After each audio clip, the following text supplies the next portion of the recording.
اس کا علاج نماز کے اندر ہے. قوت مدافعت بڑھانا چاہتے ہیں، آئے اللہ کی بارگاہ میں سجدہ کریں. سجدے کے اوپر باقاعدہ آرٹیکل لکھے گئے. ڈاکٹر کوئن، اس نے 2015 میں ریسرچ کی، ریلیجیس کوپنگ اس آرٹیکل کا نام ہے.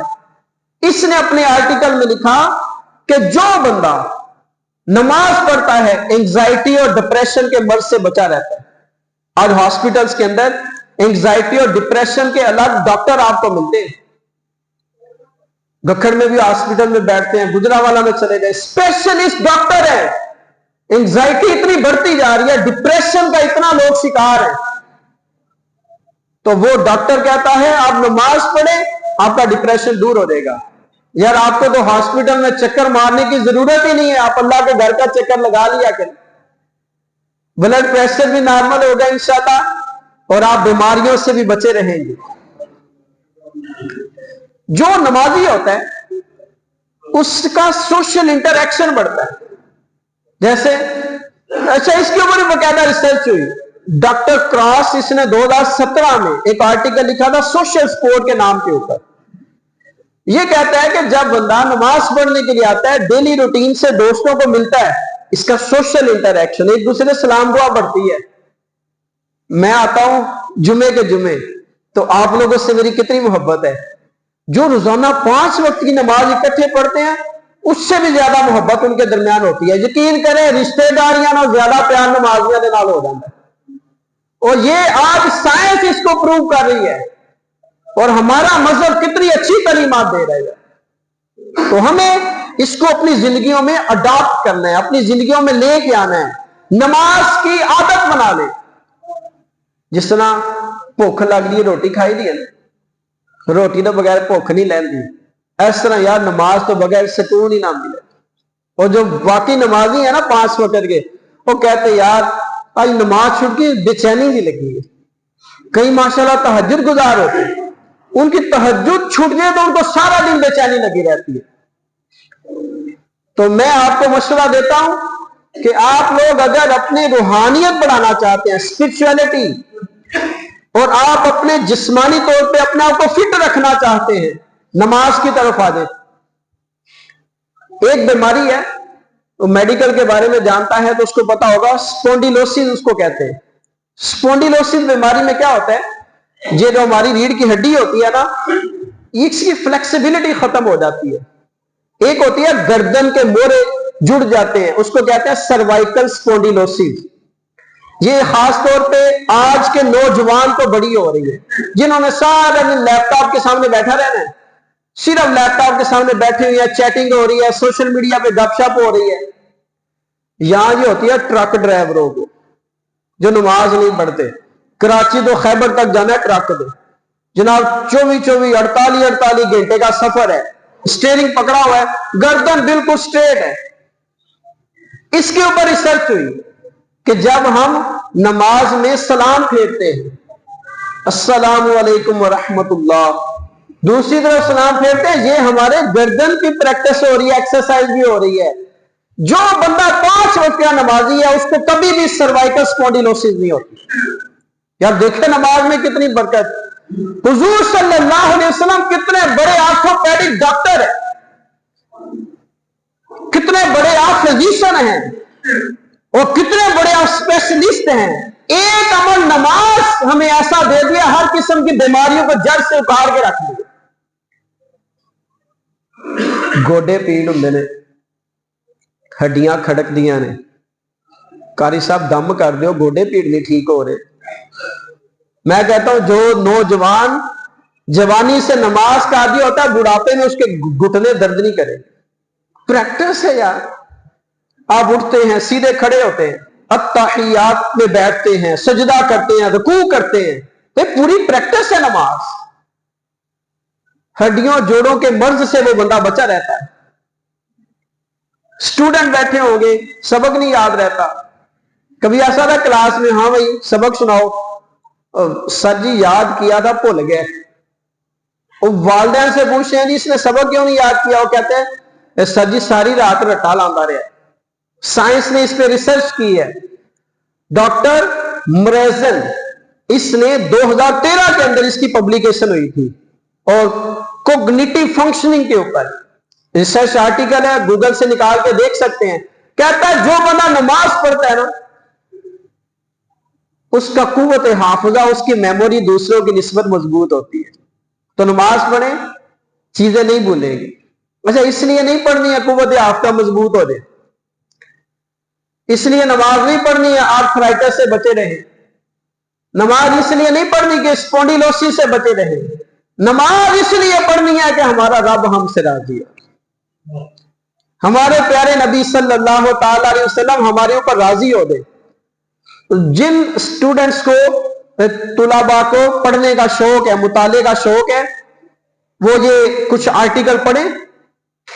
Neuro imaging studies in meditation and prayer, 2018 میں اس کے اوپر ریسرچ ہوئی تھی، اس آرٹیکل کو پڑھیں۔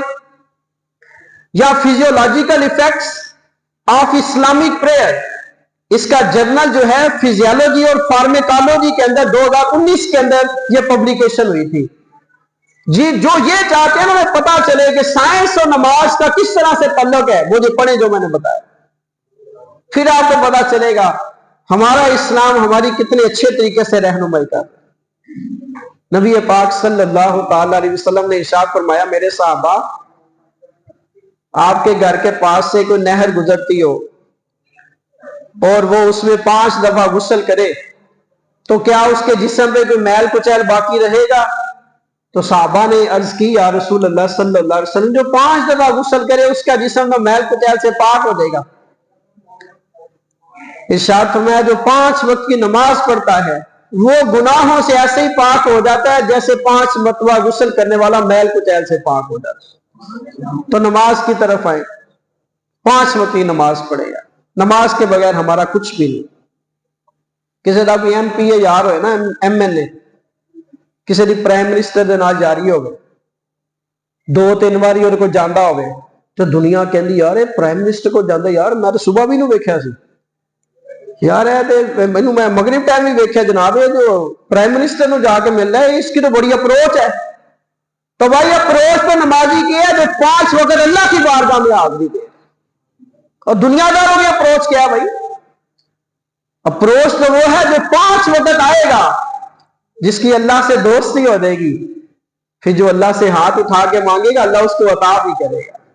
تو نماز کی طرف آؤ یار، نماز نہ چھوڑا کرے، اپنے کاموں سے کہیں میں نے نماز پڑھنی ہے، نماز سے نہ کہیں کہ مجھے فلاں کام ہے، تو نماز کی طرف آئیں۔ جب بھی کوئی کام ہو یا پہلے نماز پڑھنی ہے، بس دکان بند، کوئی بھی دنیا کا کام کاج کرتے ہیں، نماز کے ٹائم کوئی کام نہیں ہے، اس وقت صرف نماز ہے۔ اللہ تبارک و تعالی ہمیں 5 وقت کی نماز با جماعت پڑھنے کی توفیق عطا فرمائے، آمین بجاہ النبی الامین صلی اللہ تعالی علیہ وآلہ وسلم۔